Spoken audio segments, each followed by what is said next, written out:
Odyssey now has hundreds of new exclusive music stations for you to discover your new summer soundtrack. Get moving with worthy workouts for a cardio sesh fueled by today's top artists. Hanging with your crew? Throw it back with Picnic Party for old school jams for your cookout. Or sail away with Odyssey's new yacht rock station, Jugger Yacht. There are hundreds of new exclusive stations to check out today. For summer barbecues, road trips, or relaxing poolside. For every mood, every interest, every passion. By Odyssey. For the ones who know safety isn't a catchphrase, it's a culture. And the ones who help make sure everyone makes it home safe. For the safety-minded who watch everyone's backs, Grainger offers supplies and solutions for every industry, as well as safety assessments and training to keep your facilities safe and your people safer. Call, click Grainger.com, or just stop by. Grainger, for the ones who get it done. What's up? It's your boy, the Ted Smith. Thanks for listening to the Men's Room Daily Podcast. Want more? Check out the greatest podcast in all the land, The Podcast. Be sure to subscribe and listen to a brand new episode every Tuesday night. Somebody out there deserves to be recognized. And the Men's Room knows just who it is. So to you, we say, bottoms up, sailor. You're the toast of our shot of the day. Drink time it is, and as usual, we head to the drink desk and Stephen Throwhill to find out who we're toasting. Yes, indeed. First, Ted, the name of the LL Cool J show for which you were searching your memory was In the House. Oh, all right. In the House. Lived in the house. And today, speaking of like TV, most people, we toast 74-year-old Pat Sajak. You know him, of course, as the host of Wheel of Fortune, and he started hosting the show. Can you guess when? I'll say 1980. All right. Ted, what do you think? The year Pat Sajak started hosting? 1978. Miles, you were closer. He started in 1981. Well, here we are 40 years later. He's still doing the gig. And inevitably, after doing 5 shows a week, every week for 2,080 weeks, you're bound to say a thing or two that makes people uncomfortable. I can't imagine that kind of thing on this program, but Pat doesn't hold really the same pedigree we do, obviously. Now, for example, believe it or not, earlier this year, he seemingly made fun of a contestant with the lisp. I don't know if he did it on purpose, but man, oh man, I listened to the clip. It's bad, but he's gotten past that, but Pat strikes again. This time he had fun with the same kind of, let's just say, low-hanging fruit that we enjoy in this show. Go ahead, take a listen.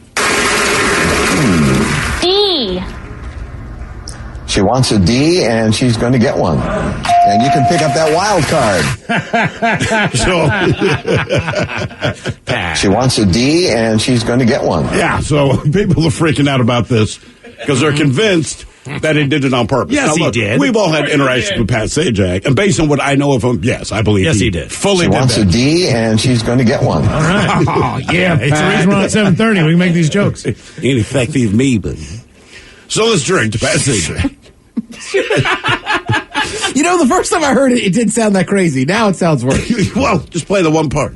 She wants a D, and she's going to get one. Yeah, but here we are. That does not sound good. We pour this booze and we drink this booze because we think it's yummy. Yummy! So over the tongue and down the throat to party in our tummies. Down the hola bichola. The Men's Room presents Profile This. And Stephen Throwhill, could you please tell everyone how Profile This is played? I sure can, Miles. It's a simple game where we share with you a real-life news story, something that happened right here on planet Earth. Earth. And as you listen to the story, based on the stereotypes you believe to be true of people and the decisions that people make, we'll ask you what it is you think makes the story a story. Hello, Sammy. Welcome to the Men's Room. Hi. Hola. All right, Sammy, you understand how this here game is played? No. Can you tell me again? I forgot. Are you being for real?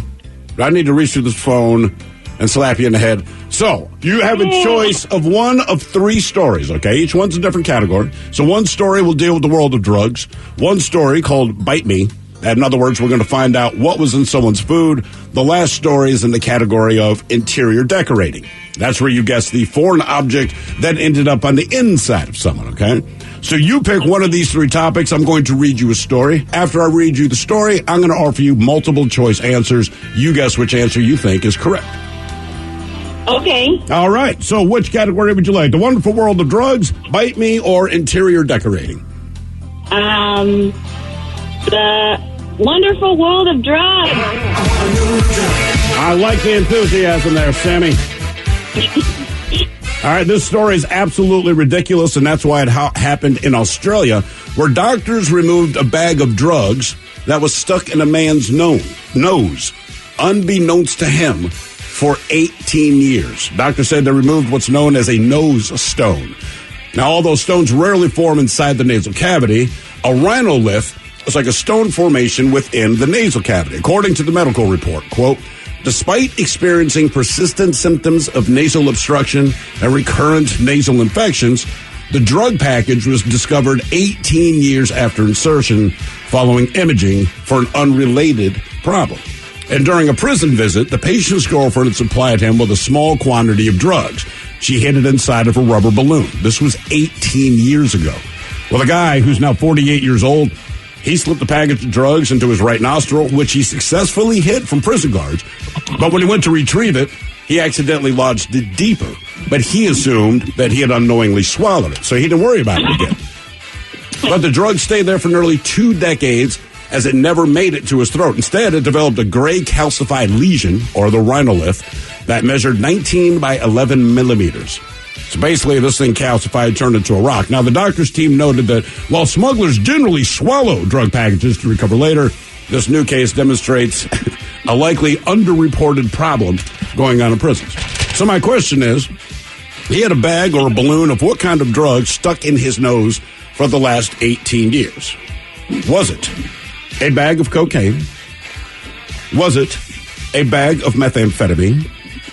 Was it a bag of weed? Or was it a bag of Coke? Coke. You already did cocaine. Oh, crap. I did do that twice. So you have one of 3 options. Oh, okay. Cocaine, meth, weed. All right. Huh. Oh. So it's either Coke or cocaine is the same answer. Correct. So it's just 3 possible choices, Sammy. Cocaine, meth, or weed. Okay. Well, I instantly think of Coke when you said he put it up his nose.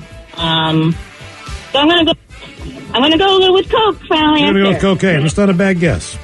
Right. Ted, I'll say weed. Ted's gonna go weed. I don't think meth was around yet. I know it was. I'm gonna go meth. And Australia was one of the first countries to really get the meth thing going on. All right. Mm-hmm. But I don't know if that was before 18 years or not. Anyway, all right, Sammy, you want to go cocaine? Final answer. Yeah, I'll go with cocaine. All right, we're going to find out what he had jammed up in his nose there for 18 years. Was it cocaine, meth, or weed next? Oops. That was a tease. The shenanigans continue. This is the Men's Room with Miles and Thrill. 99.9 KISW. Category is drugs on profile. This we got Australian doctors. They removed a bag of drugs in a balloon that were stuck in a guy's nose for some 18 years. He did it when he was sneaking into prison and put some drugs up there in his nose. When he reached for it, either pushed it back or whatever. He thought he maybe swallowed it. Couldn't find it either way. It had lodged up in his nasal cavity. So the question is, after 18 years, what was in the bag of drugs in his nose? Cocaine, meth, or weed? And Sammy, that's the very question we asked you. What's in the nose? I said Coke, but my husband says weed, and now I'm torn if I want to change my answer. Well, it doesn't matter. You can't change it. Yeah, that's why we say final answer. Okay, yeah, good. final answer. This is like taking your finger off the chess piece. It has been established. Yeah, man. Written in stone. Right. We got some hard, fast rules around here. Now, you said cocaine. Oh, I'm sorry, it was not cocaine. Sam, if it makes you feel any better, when I first read this story, I also thought it was cocaine, because when I think of noses and drugs, cocaine. Right? But that was too logical. Yeah, that's exactly it. Now, when we talk about is logical. Miles Montgomery, you went meth.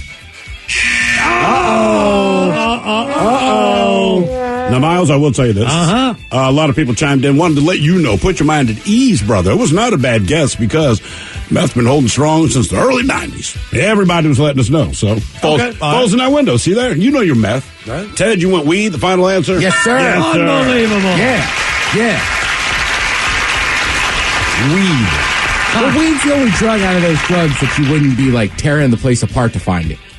I if there's any hint, it's that he didn't find it. I think the coke and the meth would have eaten its way out of the bag by that point in time. Yeah, that's a good point. Right. Oh, now for all now for all TV news all time, it's time for TV Time with Ted. And now, because your pathetic life is confined to countless hours in front of a talking box, Armageddon. The Men's Room presents TV Time with Ted. I don't know why I pointed at Mike there. My bad. All right, your choices today will be the Jimmys, Jimmy Kimmel and Jimmy Fallon. Seth Meyers, All right, Seth Meyers. or Weekend Update, Oh, SNL, Weekend Update. or Ted Smith. Is it Ted? Or is it late night? That is right there at the time where these guys have teams of talents and writers come over to the monologues each and every night. It is up to you to determine, is this an actual late night joke and from whom, or could it be a The Ted Smith original? The giant cargo ship is still stuck in the Suez Canal, and every hour it's delaying about $450 million worth of goods. Meanwhile, every 15 minutes, the captain's wife is like, I told you to get off at exit 34. Seth Meyers. Jimmy Fallon. Jimmy Fallon. Well, guys, the giant cargo ship is still stuck in the Suez Canal. And every hour, it's delaying about $400 million worth of goods. Meanwhile, every 15 minutes, the captain's wife is like, I told you to get off at exit 34. That ship's freed now. It is, yes. Breaking news. Thank you, Ted. No problem. All over it today on a Monday. Feeling great. Miller Lite is now selling bar-scented candles, including one called Dive Bar. For a preview of the smell, miss the toilet for a week. Seth Meyers. That's it out. Miller Lite is now selling bar-scented candles, including one called Dive Bar. For a preview of the smell, miss the toilet for a week. There is something about people using the bathroom in a bar that's just, what are you doing? Name means nothing here. Right? Like, what happened? You close your eyes? Is this a game you're playing? That's why I like troughs. Yeah. Right? It's like you can't really miss this, man. It's like someone's the having entire wall. I'm always like, someone's having a going problem. Like, it shouldn't be sprinkles. Yeah. Well, people are drunk. These things happen. A Massachusetts woman on Twitter noticed something strange about the for sale sign outside a home in her neighborhood. On top of the sign was the name of the broker, their contact information, and the words, not haunted, in big red letters. But isn't that exactly what someone would put on top of the sign if it was haunted? The Ted Smith. It's either you or SNL. I'll say SNL. Ted Smith! Yes! The good one. No murder happened here. That's what I'm saying. Like, why would you believe that? Not a meth lab. Yeah. Right. Just be quiet. Say nothing. Police in Ontario said they pulled over a motorcyclist whose license plate was homemade and misspelled. When they took him to jail, police said it was a good thing you like making license plates. Jimmy Fallon. Seth Meyers. Jimmy Fallon. Police in Ontario said an officer pulled over a motorcyclist whose license plate was homemade and also misspelled. When they took him to jail, the police were like, it's a good thing you like making license plates. During a congressional hearing, Mark Zuckerberg confirmed that they're creating an Instagram for kids. Wow. An app full of just pictures of kids. What could go wrong? Fallon? SNL. During a congressional hearing, Mark Zuckerberg confirmed that he was creating an Instagram for kids. Wow, an app filled with pictures of just kids? I mean, what could go wrong? I mean, he's right. Yeah. Well, 2 years from now, Mark Zuckerberg apologized in front of Congress for starting Instagram for kids. Yeah, that just sounds bad. Yes, it does. I mean, there's some things adults do that kids don't do because they're kids. So, I mean, I think that's a personal choice for parents, right? If you don't want your kid using social media, just don't have them on there. Mm-hmm. You know? I mean, also, it is interesting that a lot of people that run those companies, they don't let their kids do them. Hell no. No. Yeah. It's the same way you see it sometimes with fast food joints or whatever. Like the CEO of the company was like, oh, I wouldn't actually eat at one of our restaurants. Like when Zuckerberg was photographed with his laptop with a piece of tape over the camera and the microphone. Correct. I wonder why. Well, if anyone can afford security, it's you, homie. Mm-hmm. Yeah. All right. Miles, what is it you ask me every day when I come in? Is there a Tiger King update? And I say, no, I don't have anything new for you. Just hang on to your pants. Is there? There is today, Miles. Oh, wow. It's your lucky day. Wow. They have a new one coming out, I bet. Well, no, because Tiger King's still in prison. All right. That's not good. But he's getting divorced from his husband, Dylan Passage. Dylan posted... Is that the toothless guy? No. That was his first husband, but that guy's already out, and he says he's no longer gay. It was the meth, and now he's married to a woman, and he's got teeth. Okay. Also, it's just a matter of having teeth, I understand. Well, right, because there was a follow-up. Joe McHale actually hosted it on Netflix, and he was like, I got to see what's going on with these people. Right. So, with that said, listen, if you had anything to do with Tiger King, like, it sucks for Joe Exotic, because he's in jail, prison. But for these other people, man, like, if there wasn't a pandemic, like, I still don't think Tiger King would have been nearly what it is. But do you think their lives have improved? Yes. Okay. I mean, listen, here's the deal. They're famous enough now. Like, if you get paid to go show up at a bar on a Saturday night and just hang out, like, your life has improved in my mind. Mm-hmm. That's a good point. Hey, man, look, here's some easy money. $200 in an open It's tab. probably like $1,000. Really? Oh, yeah.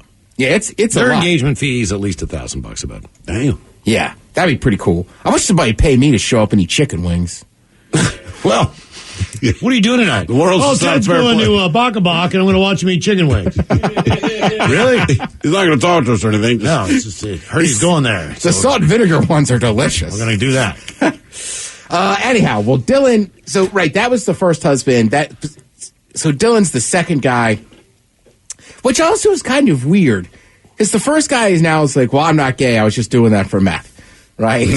He's not the first, right? But also they got married, and I want to say this Dylan guy, I'm almost positive, too, he was like, yeah, like, basically, like, he went, I mean, granted, people could be bisexual, of course. Yeah. But it seems like I don't know. Joe Exotic is a creepy dude to me, and it seems like he's kind of... To you, huh? Right? He's kind of pressuring these dudes. Do you see where Jeff Lowe thought he got poisoned last week? Jesus, man! What? That's the other update. Oh, Jeff Lowe. Your favorite guy on the show. Yeah, that stupid hat. No, it's the jeans, dude. It's the jeans. It's the jeans. It's the jeans. The jeans make me angry. Well, he had a stroke earlier this month, and his wife Lauren thinks it was caused by a man who allegedly spiked his drink at a casino. I'll tell you what, I don't know how he pulled that off. He had money. Have you seen the wife, Lauren, there? Mm-hmm. That's But he looks like the guy that she would like. I know, but still. Yeah, and you're right. He wears those jeans, but also, man, he's bald. And he's wearing a bandana and a hat all the time. Like, we don't get that you're bald up top, dude. Do you think the bandana is a way so the people don't see that he's bald? Who else do you know that wears consistently bandanas and hats? Well, used to be Vanilla Ice, but he had hair. Right. I'm thinking right now. Just him. There's one other person who has been accused of being a bit of a D-bag as well. Thurl, you are not a fan. I don't know. Brett Michaels. Oh, okay. Yeah, you're right. He does. Right. And the same damn jeans. Right. It's almost like he ripped off his whole look. Right. Except didn't do it as well. But no eyeliner. God, man, I was looking at TMZ or something the other day, and they have one of those sections, like, remember when this person was the star of The Rock of Love or whatever? And I'm God, man, Jesus. I completely forgot about those people. So, yeah, so Jeff Lowe, him and his wife think he was poisoned. Remember, then they got, like, a babysitter or somebody that was supposed to be hot, too. Yep. Yeah, I remember something about and Miles, if you're wondering how he's pulling this off, I think it is about having money, and it is about probably giving people free cocaine. Like, you look at Jeff Lowe, and you he's got cocaine on. So the secret to his relationship. I love a man with bad jeans and cocaine. Yeah, it's 2021. He's still wearing bedazzled jeans. I know, and tap out. Yeah. He's definitely all tooted up. Yeah, like that guy shows up at your house with cocaine. Oh, if he showed up my house, like, bro, I know you got coke. I know you do. No, I don't want to pet one of your dogs or your baby tigers. I want some of your cocaine. Crazy son of a bitch. I don't care about any of these exotic animals. Where's the coke at? Why do you think I'm here? Do you know you're having a dinner party and you're not serving food? Thank you, Ted. We appreciate it. You are listening to The Men's Room. Men's Room returns with Miles and Thrill. Now, let's see what's happening in the real world. All right, here we go. Stray dog sneaks into a Dollar General and tries to shoplift a stuffed unicorn toy. Can you blame him? Also, he tried 5 times. Meanwhile, a squirrel sneaks into a Michigan church and commits one of the holiest of crimes. Tragedy, a ship carrying huge shipment of adult sex toys is stuck in a backed-up canal. Remember when shopping at Costco in Alaska, the crows are not your pal. And 2 customers complain to their accountant about their taxes, so he pulls out a gun. It is time for your headlines. Now, it's time to hit the headlines. Here's my cock. All right, top story, we go to Arkansas, where 2 waiters have been arrested because of chicken tenders. The 2 each had a table waiting on a plate of the tenders. When one of the orders came up, they both attempted to snatch it in order to get it to their tables. Unfortunately, the fight for the plate turned violent, and they both exchanged punches, prompting a call to police. After they arrived, they discovered that both of the waiters had warrants out for their arrest. Of course they did. Good work. Again, if you've got a warrant out, I'm assuming you know? I would hope you know. So you're just kind of on your best behavior from like then on? Sure. You don't want the police anywhere near you? Well, look, finally getting a fight is not going to be over that. No. I think maybe that's the best way to put it. Exactly. Let's see here. In other news, one of the negative side effects of the Suez Canal block is making headlines. By now, you've heard that the large ship that blocked traffic down the canal for about a week. Well, one of the ships forced to wait in line to go through was carrying some precious cargo. Sex toys. Reports came out that the ship was carrying 20 containers full of vibrators and male masturbatory aids that are now delayed from reaching their destination on time, and customers are furious. They're furious. They're furious. Yeah, but they're pent up. Hey. Well, I was going to say they're angry. They got no release. I want my flashlight. Probably one of my favorite headlines of the week. Quote, militant atheist squirrels on a rampage. All right, I'm game. It's an unfortunate story out of Michigan where a squirrel snuck into a church as they were closing up for the night and unleashed hell on the building. Folks came in to find things knocked over, including plants, photos, and sadly, an antique crucifix shattering the plaster Jesus all about the floor. The animal was eventually found and chased out. I mean, come on, squirrels. It's almost Easter. Right. This is Holy Week. Why are you messing with plaster Jesus? Right. I'm going to get plaster Jesus. Of all the things that are up there. I eating nuts staring at that church. All I can think is, plaster Jesus, you're mine. Good Lord. I think I'm doing drywall and his face appears. Yeah. Plaster Jesus. So evil squirrels, Mike. That's right, man. Sunday. What did you call them, Thrill? God-feared, godless squirrels. Yeah, godless squirrels. Godless squirrels. Goddamn godless squirrels all over the place. In North Carolina, staff at a Dollar General were forced to call animal control when a pit bull kept breaking into the store. What was strange about the animal was What was strange about the multiple trespassing attempts was that the dog was focused on one thing in particular inside the store: a stuffed unicorn. Animal control did come and apprehend the animal, but took pity on him and bought him the unicorn. After posting about him on social media, he was quickly adopted, and the Dollar General sent a basket of stuffed animals to the new home. I think it's just funny that he kept going in for the same thing. And I like that they're like, hey, we're not parting with that merchandise. It's a pit bull that wants a $1 treat. I'm like, go ahead, boy. Right. Have it. No kidding, right? Doggone What's he doing to this dinosaur? I'd be more concerned, like, whose dog is this? Right. Maybe we should try to find a home. I don't know if the dog actually had an owner because it did go to the shelter and was adopted. But that would be the first thing you would think of. No, like, he keeps coming in trying to steal this unicorn. Right. It's like, whose dog is this? That's 5 times. $9 General, we don't play that. Miles, you're right. If there's a dog coming in and he just wants a stuffed animal, he just wants a little toy to hug, that's you somebody's give him a bowl of water, you make a phone call, you're trying to figure something out. That's right. Turns out that pit bull works for a bigger shoplifting ring. And that is it for your headlines with that. Mike Hawk is out. Thank you, sir. We appreciate it. We'll see you next time. Ryan Castle joins us. We will sit and spin. We have the top albums from the decade known as the 80s. Ooh la la. It's all true. But in the meantime, we be all about this bitch. So until tomorrow, please do what you do best. And for Letha's sake, stay beautiful. The Men's Room has been taped before a live studio audience. Wardrobe and makeup provided by Mantastic Limited. This has been a presentation of the Men's Room Radio Network. Oh, man. A Double Flush production. She wants a D, and she's going to get one.